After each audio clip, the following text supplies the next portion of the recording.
Marcos was thrust into the national limelight as early as when he was 3 years old, and the scrutiny became even more intense when his father first ran for president of the Philippines in 1965, when he was 8 years old.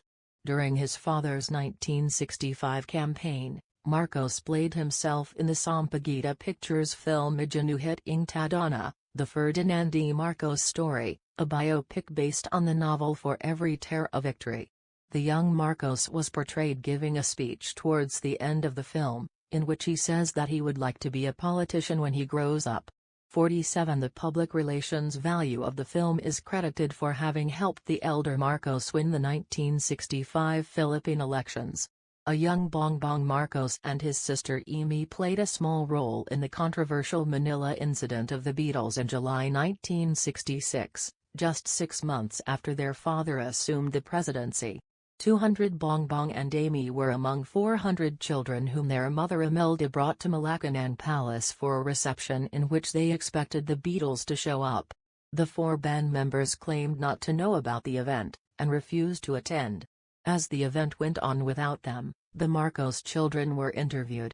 Bongbong, referring to the group's long hair, was quoted saying, "I'd like to pounce on the Beatles and cut off their hair.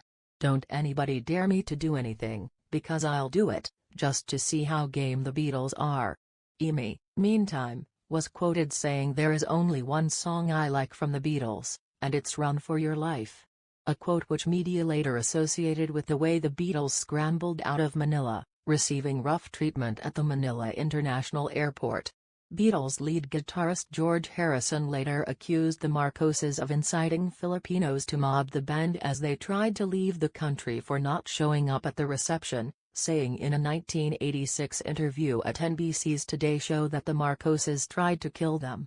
Harrison further said that their plane was not allowed to leave Manila until their manager, Brian Epstein, refunded the concert ticket money.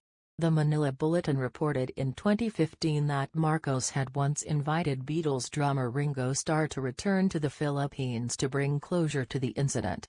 The incident was brought up in the media again after a 2021 interview between Marcos and Tony Gonzaga, when he was asked about which musicians he idolized, and he casually mentioned that he was friends with Mick Jagger of the Rolling Stones and members of the Beatles. Marcos was still a minor on the exact year that martial law was declared. Marcos turned 18 in 1975, a year after he graduated from Worth School. Marcos' first formal role in a political office came with his election as vice governor of Ilocos Norte 1980-1983 at the age of 23.